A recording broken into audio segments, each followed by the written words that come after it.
Bien, parece que siguen los problemas en China. Sabemos que de cara al resto del mundo son muy cerrados, pero ya estamos empezando a ver bastantes datos que nos reflejan que ese crecimiento que esperaban no va a ser ni siquiera ni la mitad. También os explicaba hace un par de meses que estaban siguiendo varias estrategias como país para intentar mantener en los próximos años esa posición privilegiada en lo alto de las economías mundiales, posicionarse como la primera por delante de Estados Unidos e incluso de Rusia, que veremos ahora que también tiene lo suyo y que podrían estar juntos preparando una estrategia de cara a lo que va a suceder en los próximos meses y en los próximos años. Veremos cómo podría afectar esto tanto al mundo de las criptomonedas, a Bitcoin, como a los mercados tradicionales. Como veis, en el día de hoy lo tenemos bastante positivo, pero esto podría cambiar viendo cómo se está comportando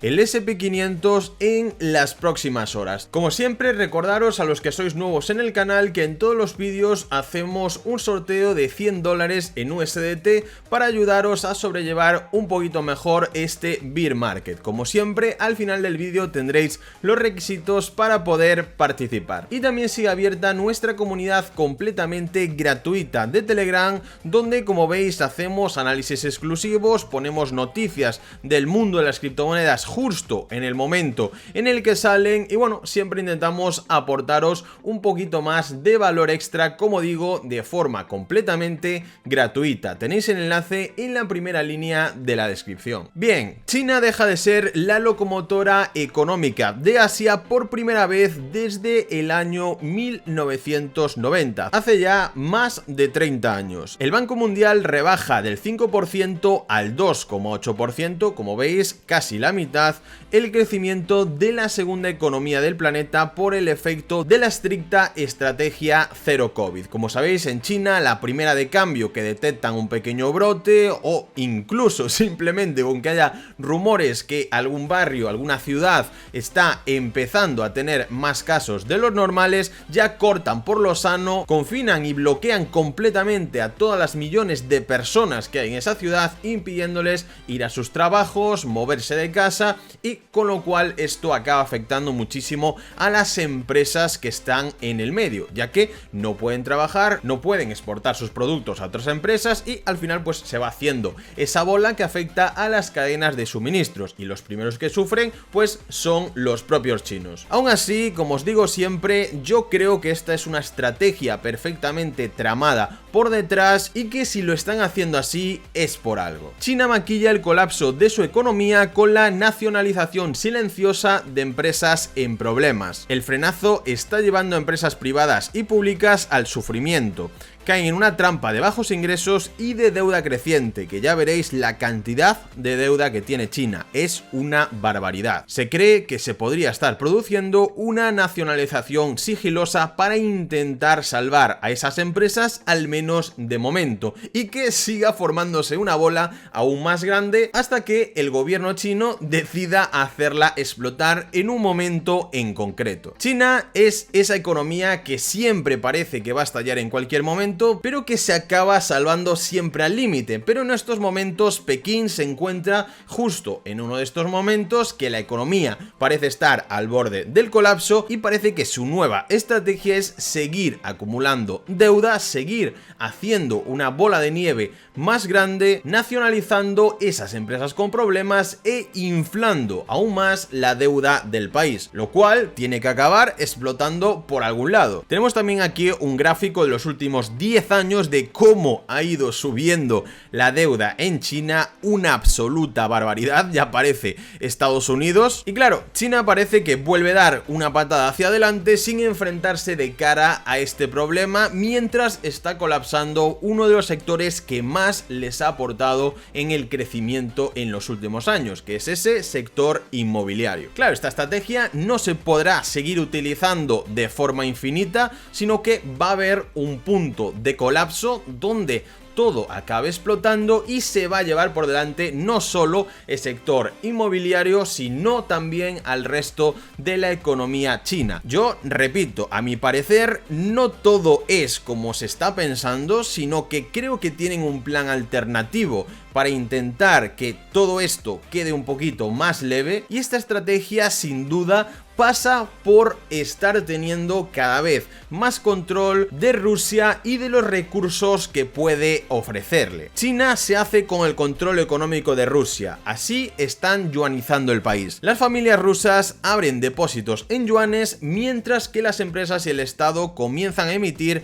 deuda en la moneda china. Desde que comenzó esa invasión de Rusia a Ucrania, los países occidentales se han puesto como objetivo debilitar a Putin, aislándolo en el terreno económico, pero ahí estaba China para tirarles una cuerda, echarles un cable y ofrecerles su ayuda en forma de comprarle a Rusia su petróleo de forma más barata y además inyectar su propia moneda, el yuan, en la economía rusa. Si os fijáis, lo que se está creando en esa parte del mundo es algo similar a lo que ya hay hoy en día con el dólar, que es pues la moneda que da valor a prácticamente todo lo que existe en la economía mundial, ya que Estados Unidos, desde que se ha creado la economía moderna, ha sido la potencia número uno. Pero ¿qué podría pasar si, además de estar viviendo esta gran crisis, esta recesión, Estados Unidos empieza a caer, como ya se sabe que está pasando, y pierde ese liderazgo? Pues que va a venir esa alianza de China con Rusia y otros países asiáticos, incluso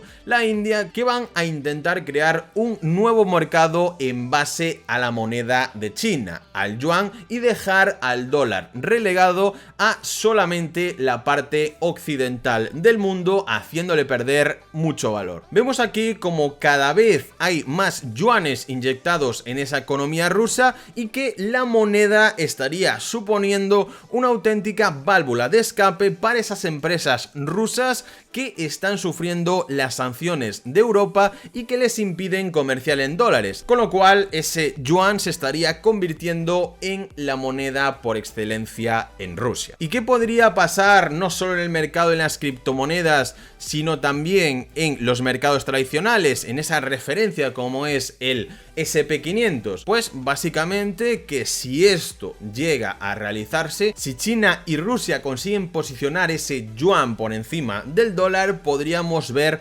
una catástrofe sin precedentes en lo que conocemos como la bolsa tradicional. Y claro, viviríamos directamente ese cambio de ciclo, ese cambio de poder del mundo occidental al oriental. Aquí ya nos meteríamos en un terreno más inexplorado que tendremos que ir viendo poco a poco cómo va avanzando, pero sin duda no creo que lo peor haya pasado, como os comento siempre en mis análisis, porque en primer lugar aún no hemos tenido ningún tipo de capitulación donde las empresas ya en pérdidas comienzan a vender de forma masiva y el retail por puro pánico sigue vendiendo, sino que nos hemos quedado en estos momentos justo en la zona de soporte límite, donde el índice parece que está aguantando, pero tampoco con demasiada fortaleza. Como veis, la semana pasada tuvimos la rotura de esta estructura, el precio no aguantó esta zona y nos vinimos ya a tocar ese soporte que sería prácticamente la única esperanza antes de que se produjera, como os digo,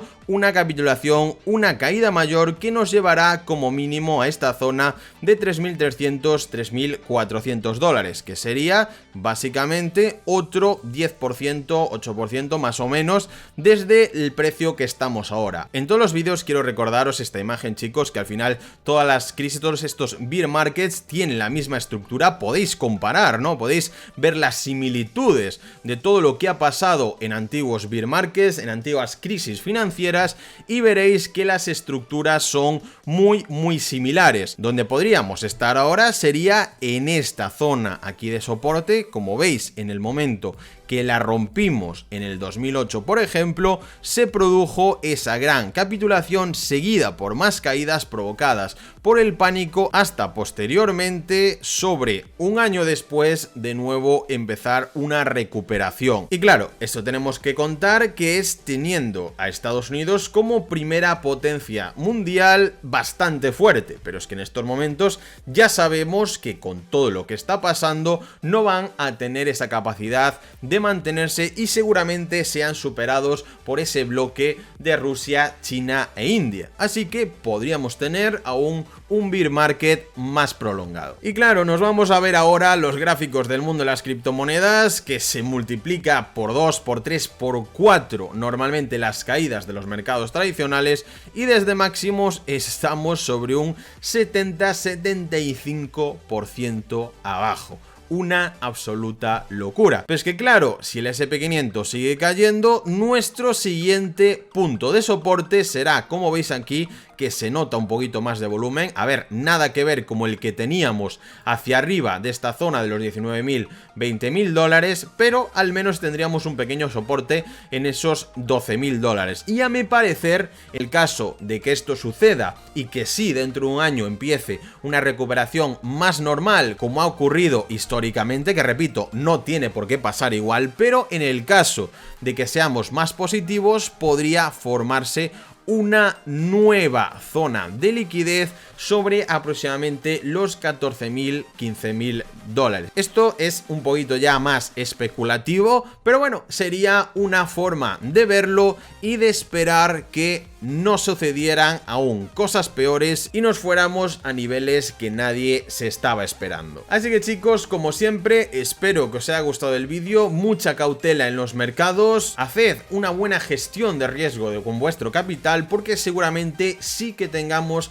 buenas oportunidades de cara al futuro, pero no ahora, o al menos esa es mi opinión. Recordaros a los nuevos que para participar en ese sorteo de 100 dólares en USDT, lo único que tenéis que hacer sería estar suscritos al canal, darle un pedazo de like al vídeo y ahora que acabáis de verlo, ponernos vuestra opinión por comentarios. Muchas gracias y nos vemos en el siguiente. Adiós.